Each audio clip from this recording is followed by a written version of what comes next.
এটা হলো মসজিদে ঢোকার দোয়া। এই দোয়া অবশ্যই পড়বেন। মসজিদে যখন চলে আসলেন থাকতে হবে চুপ। মসজিদে আসার পরে আপনি দুনিয়াবি কোনো কথা বলতে পারবেন না। দুনিয়াবি কথা বলতে আমরা মনে করি যে দুনিয়ার কোনো কথাই বলা যাবে না। না, যেগুলি অপ্রাসঙ্গিক, যেটা আপনার প্রয়োজন নাই, কার ছেলে কি করলো, কার মেয়ে কি করলো, হ্যাঁ, কে সুদ খায় না ঘুষ খায়, মানে এই ধরনের কোনো ব্যক্তির সমালোচনার জায়গা মসজিদ নয়। তো এই জন্য আমরা অধিকাংশ মানুষ মনে করি মসজিদে আসলে চুপ থাকতে হয়। এক ভাই, আমি যখন কুষ্টিয়াতে ছিলাম, বলতেছে যে ওই চিটাগাং আমি মাঝে মাঝেই যাই, এমন কোনো মাস নাই একবার যাওয়া পড়ে না। সেখানে মসজিদগুলোই একেবারে নীরব নিস্তব্ধ, মনেই হয় না মানুষ আছে। বিরাট বিরাট মসজিদ, এক এক মসজিদে 450, 500, 700 মানুষ নামাজ আদায় করে এক ফ্লোরে, এত বড় বড় মসজিদ, কিন্তু কোনো একটু শব্দ হয় না। এটাই কি ইসলাম চায় যে কোনো একটু শব্দ হবে না? না, মসজিদ হলো আপনার জিকিরের জায়গা, আল্লাহর জিকিরের জায়গা। এখানে কেউ জিকির করবে, হোক আস্তে বা জোরে, কেউ কোরআনে কারীম তেলাওয়াত করবে, আবার কেউ নামাজ আদায় করবে, কেউ বিচার ফায়সালা এভাবে করে কথাবার্তা বলবে। তো মসজিদে আসলে চুপচাপ শান্ত, 400-500 মানুষ, কোনো শব্দ নাই, এটা তো ক্রেডিট না। আমরা মনে করি মসজিদে আসলে কথা বলা যায় না। না, কথা বলা যায় না, এটাই হলো এটা ভ্রান্ত মতবাদ। মসজিদে এসে অবশ্যই কথা বলবেন, কিন্তু সেগুলি হতে হবে কি একটা প্রাসঙ্গিক কথা, যেগুলি সমাজ এবং দেশের জন্য উন্নত, সমাজ এবং দেশের জন্য যেগুলি মঙ্গল, এই ধরনের কথাবার্তা মসজিদে অবশ্যই বলবেন। একজন আমাকে বলছে, হুজুর নামাজ আদায় হচ্ছে, আপনি পাশেই কোরআন তেলাওয়াত হচ্ছে, তো নামাজের দাম বেশি না কোরআন তেলাওয়াতের দাম বেশি? বাকি আপনি তো বোকা, নামাজের দাম বেশি না কোরআন তেলাওয়াতের দাম বেশি? এইটা তো এখানে চলে না। কোরআন তেলাওয়াত হবে যেখানে, নামাজ হবে সেখানে। আপনার মতো নামাজ আদায় করবেন, আরেকজন কোরআন তেলাওয়াত করবে, আর ওদেরকে জিকির করে, ওদেরকে বিরোধিতা করে যে নামাজ হয় আবার জিকির করে। আর বেটা নামাজ হবে, জিকিরও করবেন, এটাই তো নবীদের শিক্ষা। মসজিদ শুধু নামাজের জন্য না, মসজিদ শুধু কিসের জন্য না? নামাজের জন্য না। মসজিদ যেমন নামাজের জন্য, ঠিক তেমন জিকিরের জন্য। এখানে আপনি জিকির করবেন, নামাজ আদায় করবেন, বিচার ফায়সালা করবেন, সব কিছু করবেন, কিন্তু সেটা থাকতে হবে একটা শালীনতার ভিতরে, একটা ডান্ডিংয়ের মধ্যে থাকতে হবে, শালীনতার ভিতরে থাকতে হবে, একটা দিক নির্দেশনার মধ্যে থাকতে হবে। এই জন্য মসজিদের আদব এগুলি আমাকে আপনাকে রক্ষা করতে হবে। এরপরে মসজিদ থেকে যখন বের হবেন, মসজিদ থেকে বের হওয়ার সময় বলবেন আবার একই কথা, বিসমিল্লাহি ওয়াসসালাতু ওয়াসসালামু আলা রাসূলিল্লাহ, আল্লাহুম্মা ইন্নী আসআলুকা মিন ফাদলিক, আল্লাহুম্মা আসিমনি মিনাশ শাইতানির রাজীম। দেখেন ইসলাম কত সুন্দর একটি ধর্ম, কি শিক্ষা আমাদেরকে দিলেন। নবীজি শিক্ষা দিয়েছেন সাহাবীদেরকে, যখন তোমরা মসজিদে ঢুকবা তখন ডান পা দিয়ে বলবা বিসমিল্লাহি ওয়াসসালাতু ওয়াসসালামু আলা রাসূলিল্লাহ, আল্লাহুম্মা ইফতাহলি আবওয়াবা রাহমাতিকা, আয় আল্লাহ আপনার নামে এবং আপনার রাসূলের উপরে দরুদ ও সালাম বর্ষিত হোক, আমার জন্য আপনার সব রহমতের দরজাগুলি খুলে দেন। এইটা বলে মসজিদে ঢুকলেন। মসজিদ থেকে যখন বের হবেন তখন বলবেন বিসমিল্লাহি ওয়াসসালাতু ওয়াসসালামু আলা রাসূলিল্লাহ, হে আল্লাহ আপনার নামে আমি বের হচ্ছি, আপনার নামে মসজিদে আসছিলাম, আপনার নামে মসজিদ থেকে বের হচ্ছি। আসসালাতু ওয়াসসালামু আলা রাসূলিল্লাহ, দরুদ ও সালাম আপনার নবীর উপরে। আল্লাহুম্মা ইন্নী আসআলুকা মিন ফাদলিক, হে আল্লাহ আপনি আমার জন্য আপনার আসআলুকা, আমি আপনার কাছে চাই, আসআলুকা মিন ফাদলিক, আপনার অনুগ্রহ, আপনার দয়া, আপনার রহমত, আপনার করুণা, এগুলি আপনার কাছে আমি ভিক্ষা চাই। মসজিদে আসছিলাম, এখানেও আপনার রহমত কামনা করেছি, এখন মসজিদ থেকে বের হচ্ছি, সেখানেও আপনার রহমত কামনা করছি। এখন তো যাবো, ভ্যান চালাবো, রিক্সা চালাবো, ডাক্তারি করব, আমার চাকরি করব, দোকানদারি করব, সেখানেও যেন আপনার রহমত আমি পাই, এই প্রত্যাশা নিয়ে আমি মসজিদ থেকে এখন বের হলাম। এরপরে বলতে হয় আল্লাহুম্মা আসিমনি মিনাশ শাইতানির রাজীম, হে আল্লাহ আপনি বিতাড়িত শয়তানের ওয়াসওয়াসা থেকে আমাকে বাঁচান। মসজিদে যখন ঢুকলেন আল্লাহর রহমতের দোয়া করে ঢুকলেন, যখন বের হলেন আল্লাহর রহমতের সঙ্গে সঙ্গে আরো একটা দোয়া বেশি বৃদ্ধি হয়ে গেল, বেড়ে গেল, যে আল্লাহুম্মা আসিমনি মিনাশ শাইতানির রাজীম, হে আল্লাহ মসজিদে আসছিলাম, এখানে তো শয়তান আমাকে বেশি ধোঁকা দিতে পারে নাই, এখন মসজিদ থেকে বের হচ্ছি, শয়তান বের হওয়ার সঙ্গে সঙ্গে আমাকে খাপটি মেরে ধরবে, সুতরাং আপনি বিতাড়িত শয়তান থেকে আমাকে রক্ষা করুন, বাঁচান, শয়তানের ফাঁদে যেন আমি পা না দিই। কি শিক্ষা নবীজি। তো মসজিদে আসছিলাম কিসের জন্য? নামাজের জন্য। নামাজ আপনি আদায় করবেন কিভাবে? মসজিদে যখন আসলেন ওযু করে গোসল করে পবিত্র হয়ে নামাজের জন্য দাঁড়াবেন, ধীর স্থিরতার সাথে ধীর স্থির হয়ে দাঁড়াতে হবে। আমাদের মধ্যে আগে শুনতাম বা কিছু চটি বইতে আসছিল যে নামাজের জায়নামাজের দোয়া আপনারা পারেন না? জায়নামাজের দোয়া জানা আছে কি নাই? অধিকাংশ মানুষের জায়নামাজের দোয়া নামে একটা দোয়া জানা আছে। ইন্নী ওয়াজ্জাহতু ওয়াজহিয়া লিল্লাযী ফাতারাস সামাওয়াতি ওয়াল আরদা হানিফা ওয়া মা আনা মিনাল মুশরিকিন। কোরআনে কারীমের একটি আয়াত। এই আয়াতটি আসলে জায়নামাজের দোয়া নয়। এই আয়াতটি পড়তে হয় তাকবীরে তাহরিমা আল্লাহু আকবার বলে যখন হাত বাঁধবে তখন এই দোয়াটি পড়তে হয়। দেখেন, আপনি যখন নামাজে দাঁড়ালেন আপনার নিয়ত হলো এটাই যে আল্লাহ আমি 2 রাকাত ফজরের সুন্নাত নামাজ আদায় করতেছি, আল্লাহু আকবার। এটা আপনি মনে মনে বা নিম্ন স্বরে আপনার জবানে আপনি বললেন, এটাই হলো নিয়ত। অনেকে বলেন যে নিয়ত করতে হয় নাওয়াইতু আন উসাল্লিয়া লিল্লাহি তাআলা আরবা রাকাতে সালাত, এভাবে আরবিতে আপনাকে করতেই হবে এমনটি নয়। যদি কেউ নির্ভুলভাবে আরবি নিয়ত জানা থাকে সে করতে পারে। নির্ভুলভাবে যদি আরবি নিয়ত জানা থাকে সে অবশ্যই বলবে, সমস্যা নাই। কিন্তু আমরা নির্ভুলভাবে আরবি নিয়ত পারি এরকম কয়জন আছে বলেন? সূরা ফাতিহা যদি ধরা হয় তো সারা গায়ে চুলকানি, মলম লাগাবো কোন জায়গায়, এরকম অবস্থা হবে। সূরা ফাতিহাই আমরা সহি শুদ্ধভাবে পড়তে পারি না, আর আরবি নিয়ত এগুলি কিভাবে আপনি সহি শুদ্ধভাবে পারবো বলেন? যদি কারো আরবি নিয়ত জানা থাকে সে সেটাই বলবে, আর নচেত অন্তত আবার অনেকে বলেন যে নিয়ত বলতে কিছু নাই, বাড়ি থেকে যখন বের হলাম এই তো নিয়ত হয়ে গেছে। না, এতটাই খামখেয়ালি নয় যে বাড়ি থেকে যখন বের হলেন তখনই নিয়ত হয়ে গেছে।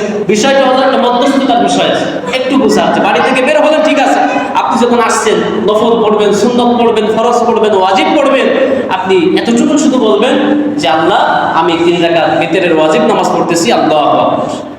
আমি 4 রাকাত যোহরের ফরজ নামাজ পড়তেছি, আল্লাহু আকবার। বা এই ইমামের পিছনে 2 রাকাত সালাতুল জুমার নামাজ আদায় করতেছি, আল্লাহু আকবার। এতটুকু আপনার মনে মনে বা নিম্ন স্বরে আপনার জবানে বলতে হবে। এটাই হলো নিয়ত। আরবিতে করার আপনার কোনো দরকার নাই বা প্রয়োজন নাই।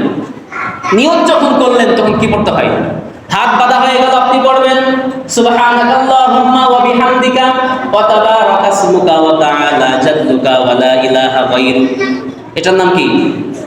এটার নাম হলো সানা। সানা মানেই হলো আল্লাহর প্রশংসা, সানা মানেই হলো আল্লাহর কৃতজ্ঞতা।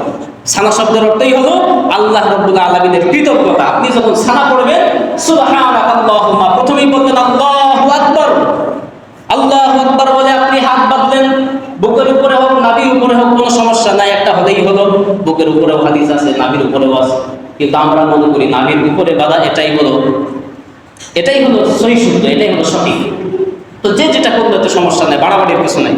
হাত বেঁধে বলবেন সুবহানাকাল্লাহুম্মা, হে আল্লাহ আপনার পবিত্রতা ঘোষণা করছি, আপনার মহিমা, আপনার পবিত্রতা ঘোষণা করছি। সুবহানাকাল্লাহুম্মা ওয়া বিহামদিকা, আপনার প্রশংসার সহিত।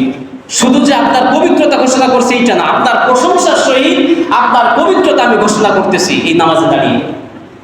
ওয়া বিহামদিকা ওয়া তাবারাকা ইসমুকা, আপনার নাম তো বরকতময়। সুবহানাল্লাহ, আপনি যে আল্লাহ, আপনার নাম হচ্ছে বরকতময়। যে ব্যক্তি আপনার নামের উপরে তার জীবনকে কুরবানি করেছে তার জীবন সফল কাম হয়ে গেছে।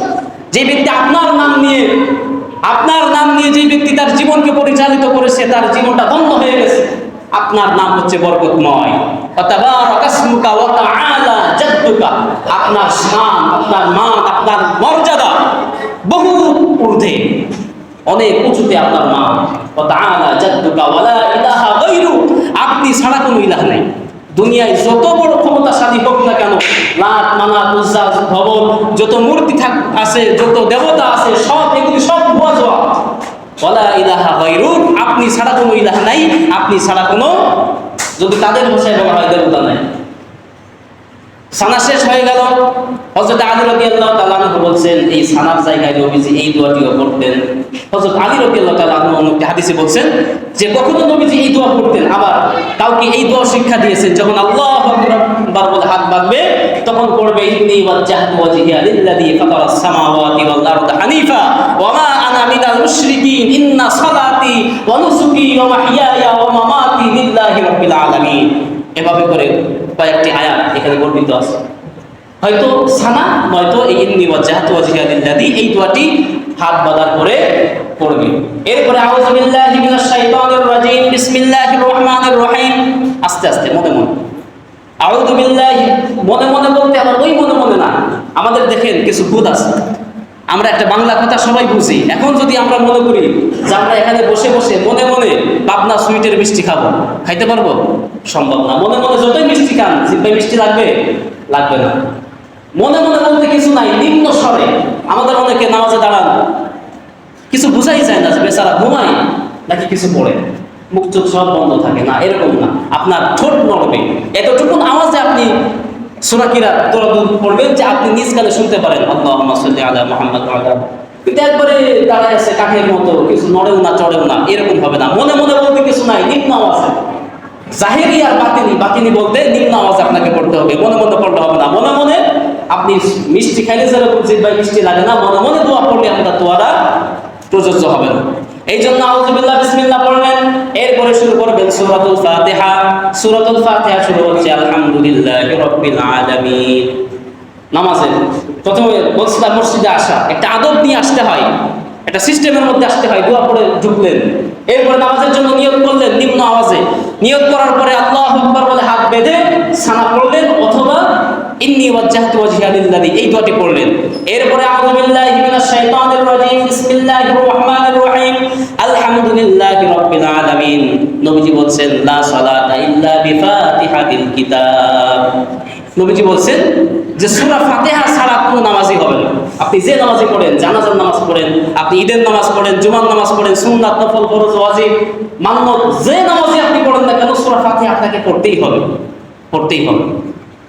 প্রথমে শুরু করলেন আলহামদুলিল্লাহি রাব্বিল আলামিন, সকল প্রশংসা বিশ্বজগতের প্রতিপালক আল্লাহ রাব্বুল আলামিনের জন্য। আর রহমানির রহিম, যিনি পরম করুণাময় অসীম দয়ালু। আর রহমান, তিনি পরম করুণাময় অসীম দয়ালু। মালিক ইয়াউমিদ্দিন, তিনি বিচার দিবসের মালিক, অর্থাৎ কিয়ামত দিবসের তিনি মালিক, হাসরের মালিক। সংক্ষিপ্ত করে শুধু এর বাংলা অর্থটা বলে যাচ্ছে, ইয়্যাকা না'বুদু ওয়া আসলে নামাজ যে কি জিনিস আমরা তো একটা মনে করেন ওই পিটি করার মতো, স্কুলে পিটি করার মতো না বুঝে শুধু হ্যাঁ সেজদা দিচ্ছি, রুকু দিচ্ছি, এটার নাম, এটা তো একটা প্র্যাকটিক্যাল। কিন্তু এর ভেতরের যে মধু আছে, যে নির্যাস, সেটাকে আপনাকে অন্বেষণ করতে হবে, তালাশ করতে হবে। দেখেন মানুষ কিসের তৈরি বলেন? মানুষ কিসের তৈরি? মাটির তৈরি। এখন আপনার হাত গোস্ত যদি কাটা হয়, মাটি পাবেন না। বলা হচ্ছে খালাকাল ইনসানা মিন তিন, যে মানুষ মাটির তৈরি, মানে মাটির নির্যাস থেকে, ছাড় মানে নির্যাস থেকে মানুষের তৈরি হয়েছে। তো এই জন্য নামাজ শুধু প্র্যাকটিক্যাল ওটাই না, নামাজের ভেতরে কি আছে আপনাকে ঢুকতে হবে। নামাজ আপনি আদায় করলেন, বাইরে গিয়ে মিথ্যার সঙ্গে আবার শামিল হলেন, অবৈধ কাজের সঙ্গে শামিল হলেন, তো নামাজ কিভাবে আদায় করলেন, কিভাবে হলো? তো এইটাকে আপনাকে জানতে হলে নামাজে যে দোয়া দুরূদগুলি আছে এগুলি আপনাকে অর্থ সহ জানতে হবে, করতে হবে, তবেই নামাজে আপনি মজা পাবেন। ফাযালিকা তুআমুল ঈমান, এটাই হলো ঈমানের স্বাদ। এরপরে বলা হচ্ছে ইয়্যাকা না'বুদু ওয়া ইয়্যাকা নাস্তাঈন, হে আল্লাহ আমরা আপনার ইবাদত করি, আপনার কাছে সাহায্য চাই, সব বিপদে আপনার কাছে সাহায্য চাই, কোনো মাজারে যাই না। বিপদে পড়লে কোনো মাজারে যায় না, কোনো বাবার দরবারে যায় না, কোনো পীরের দরবারে যায় না। বিপদে পড়লে পরে আপনার কাছে হাত পাতি, আপনার কাছে সাহায্য চাই। ইহদিনাস সিরাতাল মুস্তাকিম, সুতরাং আপনার কাছে যেহেতু সাহায্য চাই, তাহলে আপনি আমাদেরকে সরল সঠিক রাস্তা দেখান, সরল পথ দেখান, যেই পথে চললে পরে আমরা জান্নাতের রাস্তা পাবো, সাহাবীদের পথ, নবীজির পথ, সেই পথ আপনি আমাদেরকে বলে দেন, সরল সঠিক রাস্তা আমাদেরকে আপনি বলে দেন।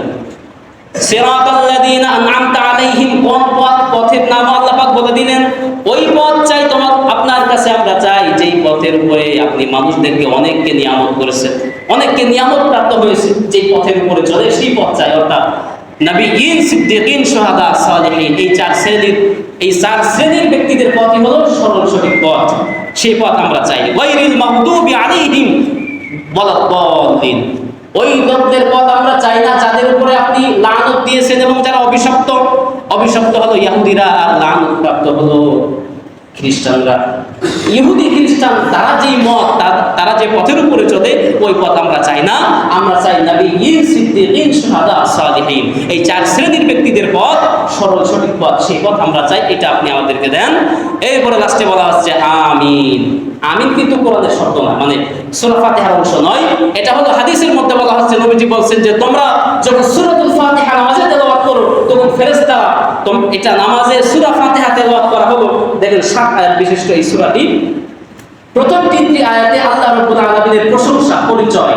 আল্লাহ যে মহান, আল্লাহ বড়, তিনি আরশের মালিক, তিনি কিয়ামত দিবসের মালিক, এভাবে করে আল্লাহর গুণাগুণ বর্ণনা করা হচ্ছে প্রথম 3 আয়াত।